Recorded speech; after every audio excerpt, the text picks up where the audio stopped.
Salam. 2025-ci il Azərbaycanda həm də iqtisadi, sosial sahədə inkişaf ili kimi yadda qaldı. Eləcə də Azərbaycan sahibkarları üçün əlamətdar oldu və biz Azərbaycan Sahibkarlar Konfederasiyasındayıq.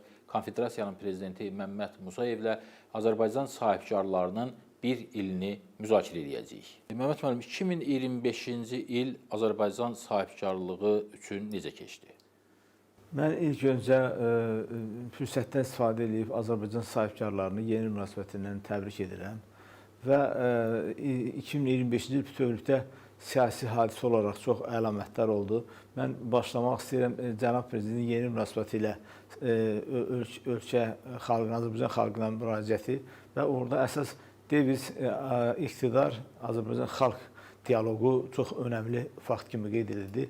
Cənab Prezident o müraciətində çox sahələri əhatə elədi. O cümlədən də Azərbaycanın yadda qalan, qısaca mən də xronoloji keçmişim, yadda qalan Azərbaycan tarixi hadisələri, onlardan biri elə avqustun 8-də Vaşinqtonda keçirilən sülh müqaviləsinin imzalanması və 2025-ci il Azərbaycan xalqı üçün artıq bir sülh dövrü oldu. Sahibkarlar üçün də sülh nədir? İşləmək üçün yeni imkanların açılması oldu və bu çox əlamətli hadisə oldu. İkinci isə həmin Cənab Prezident qeyd edir ki, Azərbaycan valyuta ehtiyatları 80 milyardı keçdi. 80 milyard Amerika dollarını keçdi. Bu isə Azərbaycan kimi ölkə üçün çox böyük rəqəmdir və hesab edir ki, bu Azərbaycanın və sahibkarlar üçün bir qarantiya rolu oynayır. Üçüncü isə bizim ümumi borcumuzun ümumi daxili məhsulda faizinin 6.3%-ə düşməsi oldu. Bu demək ki, ümumiyyətlə 10%-dən aşağı düşməsi bu böyük rəqəmdir və artıq bir simvolik rəqəmə çevirdi. Hesab edirəm ki, bu da Azərbaycan sahibkarlığı üçün yadda qalan hadisə oldu. O cümlədən mən qısaca, yəni xronoloji olaraq Cənab Prezidentin dünən yerli jurnalistlərə verdiyi müsahibəsində bir neçə faktları toplamışdı. Onu sonraki çıxışda daha genişləyəcəm. Orada isə yenə bir neçə sahibkarları maraqlandıran tarixi hadisələrə nəzər saldı. Onunla bağlı mənim sualım olacaq sizə. Bəli. Onun ilə sadəcə biri isə eko tədbirinin Xankəndidə keçirilməsi və yenə orada da həmən tədbir çərçivəsində Şuşa şəhərində biznes forumu keçirilməsi. Yəni demək istəyirəm ki, 2025-ci il bütövlükdə siyasi olaraq Azərbaycan xalqı üçün çox uğurlu oldu. Siyasi uğurun isə iqtisadi uğur üçün, biznes uğur üçün böyük əhəmiyyəti var, böyük əhəmiyyət daşıyır və gələcək çıxışlarım deyəcəm ki, bu nə qədər 2026-cı ildə böyük uğurlara gətirib çıxardacaqdır. 2025-ci ili biz sahibkarlar baxımından dəyərləndirsək, 2025-ci il necə keçdi? Bütövlükdə mən deyim ki, 2025-ci il sahibkarlar üçün çox uğurlu oldu. Elə statistik rəqəmlərdə də göstərir ki, ümumi daxil məhsulun artımı 1.4%-dir. Ancaq qeyri-neft, qeyri-qaz sektorunun artımı isə 3.2%. O demək ki, sahibkarlıq sektorunun inkişafı ümumi respublika inkişaf tempindən irəlidir. Bu isə ölkədə sahibkarlıq üçün yaradılan əlverişli biznes mühitdən irəli gəlir. Doğrudan da bu sahədə çox mühüm işlər görülür. Birinci, sahibkarlara mane olan nöqsanların aradılmasında xüsusi işçi qrupu yaradıldı. Cənab Prezidentin köməkçisi Natiq Əmirovun rəhbərliyi ilə, o cümlədən köməkçilər Şahmar Mövsümov və Xalid Əhədovla bir yerdə və orada mindən artıq sahibkarlar təkliflər verdi. O təkliflər hamısı hazırlandı, sistemli formada sistemləşdirildi və iqtisadi şurada müzakirə olundu. Bir qismi və müzakirə olunacaq. Bu isə sahibkarlar üçün yeni bir stimul yaratdı. Sahibkarlar olan manilərin aradan qaldırılması üçün çoxlu kömək elədi. O cümlədən İqtisadiyyat Nazirliyi tərəfindən mən hesab edirəm çox uğurlu tədbirlər keçirildi. Onlardan biri ilə birincisi investisiya forumunun keçirilməsi oldu. Və bu investisiya forumunda çoxlu belə artıq milyardlarla ölçülən müqavilələr imzalandı. Bu isə Azərbaycan investisiyanın cəlbi nə deməkdir? İqtisadiyyatın inkişafı deməkdir, sahibkarlığın inkişafı deməkdir. Və bu cür digər bir faktı da qeyd etmək istəyirəm ki, elə bu ilin sonunda Türkiyənin vitse-prezidenti Cevdət Yılmazın və Ticarət naziri Ömər Poladın iştirakı ilə və o cümlədən Azərbaycan Baş naziri Əli Əsədov və İqtisadiyyat naziri Mikayıl Cabbarovun iştirakı ilə ikinci Azərbaycan-Türkiyə investisiya forumu keçirildi. Və təsəvvür edin ki, forum o qədər yüksək səviyyədə keçirildi və çox saylı Türkiyə şirkətləri, Azərbaycan şirkətləri iştirak elədilər və investisiya forumunun nəticəsinə görə hesab edirəm ki, çox saylı artıq Azərbaycanda Türkiyə şirkətləri çalışır, o cümlədən də Azərbaycan şirkətləri Türkiyədə çalışır. Bu çox əlamətdar hadisə oldu və bu ərəfədə birini də qeyd etmək istəyirəm ki, İstanbul Sənaye Odasının rəhbərliyi ilə 70-dən artıq Türkiyə şirkəti Azərbaycana gəlmişdi və Azərbaycan şirkətlərindən 140 Azərbaycan şirkəti iştirak edirdi. İki tərəfli görüşlər keçirildi. Bu görüşlərin əsas mənası investisiyanın Azərbaycana cəlbidir. Mən hesab edirəm 2025-ci il daha çox rəqəmlər sadalaya bilərik. Regionların inkişafı nöqteyi nəzərindən böyük əlamətdar hadisələr oldu və digər məsələ, mən növbəti çıxışımı davamlı deyəcəm ki, Azərbaycan sahibkarlığı üçün 2025-ci il uğurlu il oldu və o da göstərir ki, və yeni gələcək üçün də yeni bir zəmin yaratdı. 2025-ci il həm də yeni bazarlar baxımından əhəmiyyətli oldu və Çinlə bizim münasibətlərimiz daha da genişləndi.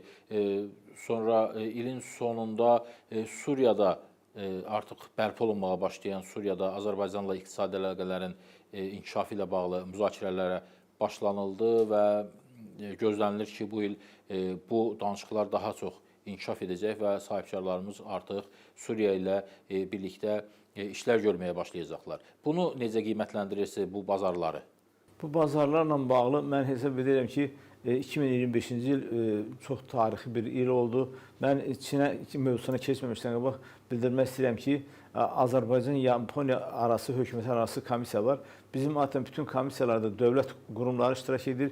Yaponiya tərəfi burada özəl sektoru təmsil etdiyinə görə bizdə isə burada yeni hökumət komissiya yaradıldı. Komissiyanın rəhbəri bizim neft şirkətinin SOCAR-ın prezidenti Rövşən Nəcəf və digər özəl şirkətlər, o cümlədən Azərbaycan Sahibkarlar Komitəsi oldu və biz Yaponiyada bu ilin sentyabrında, keçən ilin sentyabrında artıq səfərdə olduq və Yaponiyanın Azərbaycan nə qədər böyük marağı olduğunu biz əyani şahidi olduq və bu fəxr edici haldır ki, artıq çox sayda Azərbaycan məhsullarının, xüsusən də qeyri-neft sektoru məhsullarının, kənd sərvəti məhsullarının Yaponiya ixalını istəyirlər, bizim ixracımızı istəyirlər ki, biz oraya ixrac edək və müəyyən danışıqlar apardı. O ki, qaldı Çinlə bağlı bu xüsusi bir mövzudur. Bizim ticarət dövriyyəmizin həcmi 4 milyard dolları keçmişdir. 20% bir ildə artım olmuşdur. Çin bizim üçün böyük bazardır və mən burada cənab prezidentin xidmətini xüsusi qeyd etmək istəyirəm. Doğrudan da cənab prezident ölkə sahibkarları üçün böyük bir bazar açdı və hətta biz bunların yerinə yetirmək üçün sahibkarlar və bizim digər qurumlar çox böyük işlər görməliyik. Çünki 4 milyard dollar ticarət dövriyyəsi böyük rəqəmdir və Çin bazarında bizim müxtəlif məhsullara böyük ehtiyac var və bu sahədə biz Sahibkarlar Komitəsi olaraq, assosiasiya olaraq İqtisadiyyat Nazirliyi ilə bir yerdə, Kənd Sərvət Naziri, Nəqliyyat Naziri ilə birlikdə çoxlu işlər görürük ki, biz necə edək ki, Çin bazarında o qazanılan, cənab prezidentin sahibkarlığı qazandırdığı o uğuru, o nailiyyəti biz davam etdirək. Düzdür, bizim bu sahədə böyük işlər görülür. Bizim hökumət qurumları ixracın dəstəyi, Azprom agentliyi orada bütün sərgilərdə iştirak edir. Digər ixracatçılar orada iştirak edir, iri şirkətlər orada iştirak edirlər və hesab edirəm ki, bu böyük əlamətdar hadisədir. Mən Suriyaya keçməmişdən öncə digər İslam dünyasını da burada qeyd etmək istəyirəm. İslam ölkələri Azərbaycan məhsullarına böyük ixracı var. Cənab prezidentin Abu Dhabiyə səfəri, cənab prezidentin digər Ərəb Əmirliyi, Səudi Ərəbistanının iqtisadi qurum rəhbərlərlə görüşü hamısı göstərdi ki, yəni bu İslam dünyası da üçün böyük bir bizim bazardır. Orada həm oraya aiddir, həm Səudiyyə Ərəbistanı, həm Ərəb Əmirliyi, həm Küveyt, həm Qatar və digər ölkələr.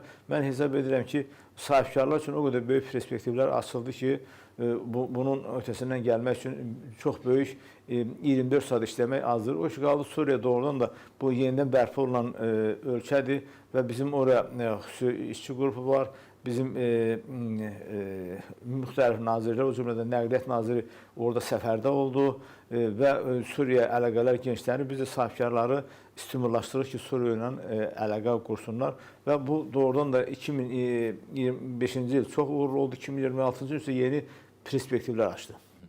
Məmməd müəllim, mən istərdim Qarabağ və Şərqi Zəngəzur barədə də danışaq. Ötən il Qarabağ və Şərqi Zəngəzura intensivləşdi qayıdış prosesi və qayıdış həm də o deməkdir ki, artıq orada biznes inkişaf eləməyə başlayır, iş adamları orada iş qurmağa başlayırlar. Bu sahəni 2025-ci il necə qiymətləndirirsiniz? Mən ümumiyyətlə Şərqi Zəngəzur və Qarabağ artıq iki hissəyə bölünür, çox uğurlu adlandırıram və burada artıq insanlar məskunlaşırlar və məskunlaşanda təbii ki, iş yeri lazımdır. Burada mən xüsusi vurğulamaq istəyirəm Ağdam Sənaye Parkını. Ağdam Sənaye Parkı artıq çünki orada çox saylı güzəştlər verilmişdir. Nəinki yerli şirkətlər, o cümlədən xarici şirkətlər də buraya gəlirlər və burada yeni iş yerləri yaradırlar, yeni işlər qururlar və o işlərin də bir hissəsi mən yuxarı aşağı belə deyə bilərəm ki, 50%-dən çoxu ixracata gedir. O cümlədən də Şərqi Zəngəzurda, xüsusən Cəbrayılda ticarət sənaye bölgəsi var. Orada işlər gedir, Zəngilanın özündə digər bölgələrdə böyük işlər gedir və artıq bəzi işlər hətta biz qabaqlayırıq. Orada demək olar ki, dəhlizin açılması üçün işlər görülür, dəmir yolunun çəkişi davam edir. Yəni bu sahədə mən hesab edirəm ki, gələn il isə daha uğurlu olacaqdır. Xüsusən də biz artıq azad minadan təmizlənən sahələrdə kənd təsərrüfatının inkişafı, emalın inkişafına diqqət yetirəcəyik. Buraya maliyyə resurslarının cəlbi, investisiyanın cəlbi sahəsində işlər aparırıq və o cümlədən də bu sahədə bizim hökumət qurumları, mən yenə xüsusi iqtisadi sahəyə baxan qurumları xüsusi burada vurğulamaq istəyirəm. Burada İqtisadiyyat Nazirliyi, Kənd Təsərrüfatı Nazirliyi, o cümlədən Nəqliyyat və Rəqəmsal İnkişaf Nazirliyi və digər sahəvi nazirliklər burada çox fəal işlər görürlər və bunlar da hamısı öz bariz nəticəsini verir. Bu onu göstərir ki, bizim 2025-6-cı ildə də bu Şərqi Zəngəzurda böyük iqtisadi irəliləyiş olacaq və mən orada xüsusi vurğulamaq istəyirəm ki, Cənab Prezidentin jurnalistlərə müsahibəsində də bildirdi ki, bizim qeyri-neft, qeyri-qaz sektorunun inkişafı 3,2%-dir. Bu müsbət haldır, ancaq daha çox da ola bilər, belə bir vurğuladı. Mən onu, Cənab Prezidentin sözünü sahibkarlara bir tapşırıq kimi qəbul edirik. Mən hesab edirəm, biz çalışacağıq ki, sahibkarlar, daha doğrusu 2026-cı ildə qeyri-neft, qaz sektorunun inkişafı ən az 5%, 7% olsun. Çünki görüləsi işlər çoxdur.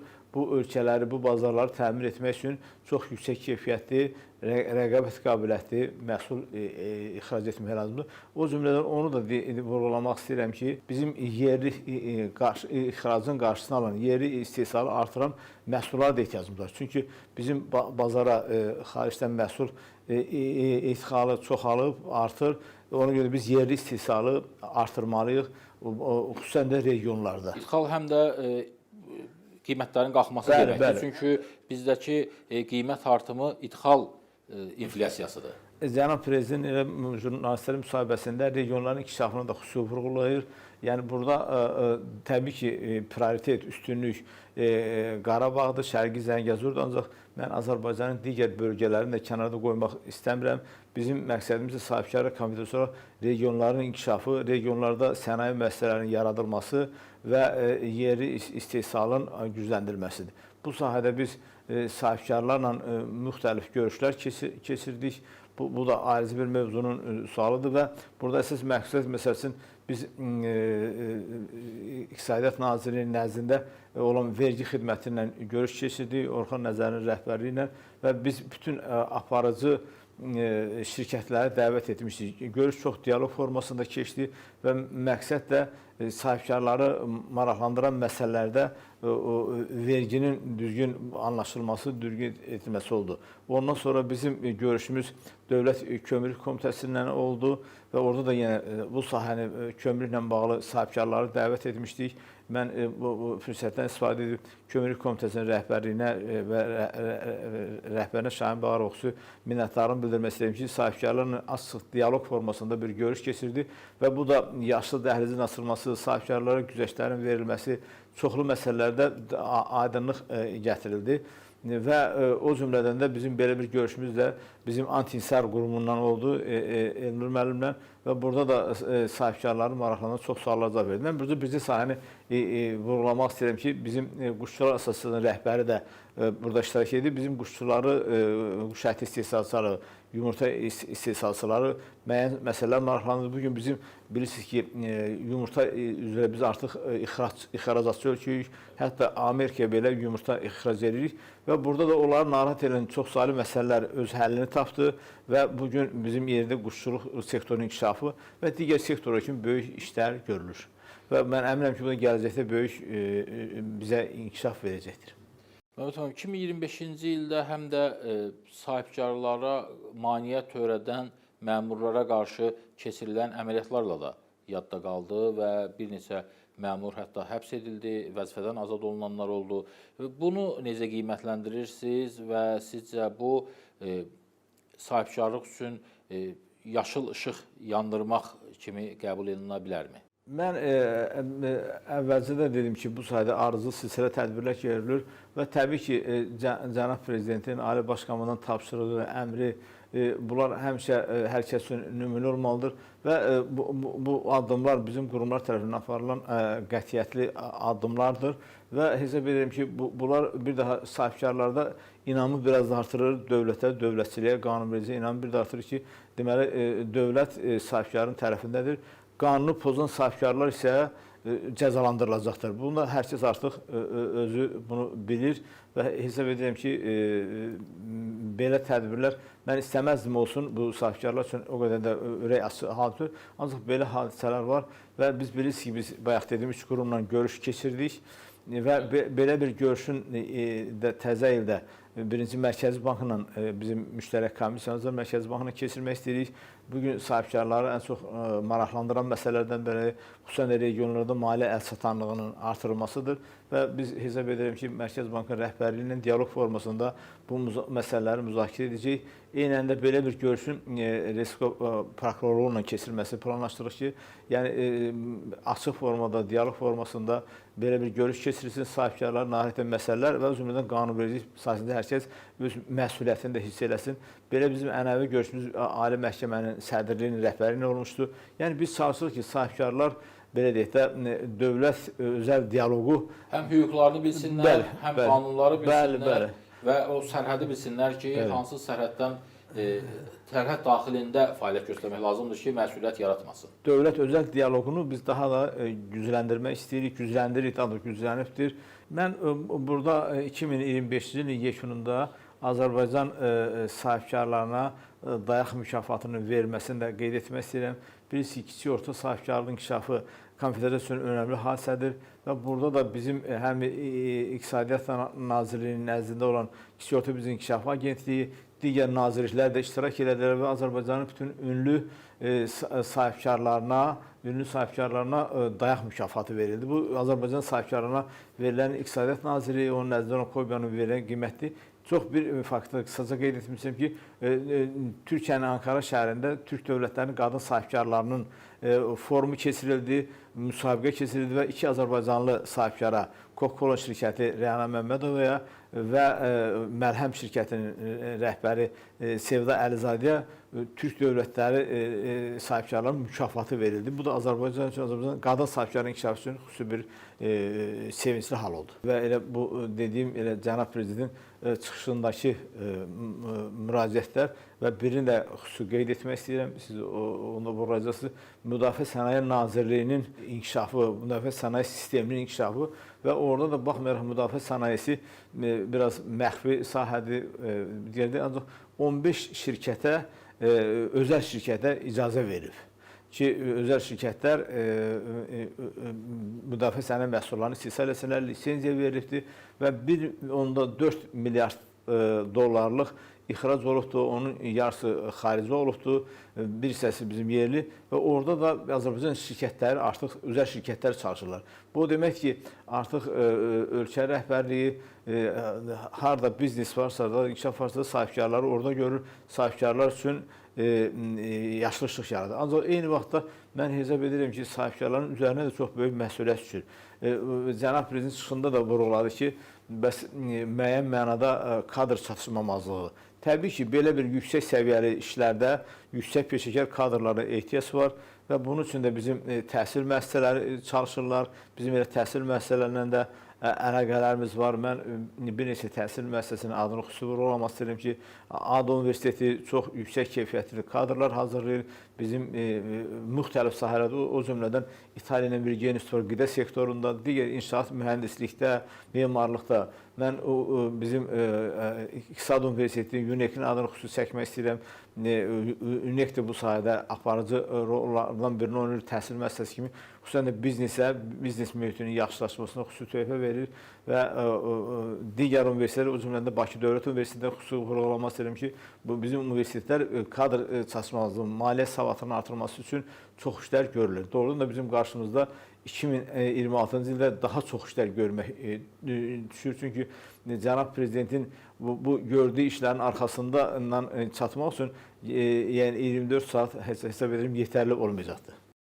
Məhəmməd müəllim, yanvarın 5-də Prezident İlham Əliyev televiziya kanallarına müsahibəsində özünün məşğulluq tədbirlərindən, işsizliyə qarşı mübarizə tədbirlərindən danışdı. Bildirdi ki, özünün məşğulluq proqramı çox uğurla həyata keçirilir, amma buna baxmayaraq yenə də işsizlər var. Bunun da səbəbi ondan ibarətdir ki, onlara təklif olunan işləri bəziləri bəyənmir və yeni iş axtarışında olurlar və bu adamların iş axtarışı həm də bunların işsiz statusunda olmasının davam etməsi kimi başa düşülməlidir. Təbii ki, biz ölkəmiz böyük tarixi proseslər yaşayır, tarixi dövr yaşayır. Biz birinci urbanizasiya dövrüdür. İnsanlar rayonlardan, regionlardan şəhərə köç eləyirlər.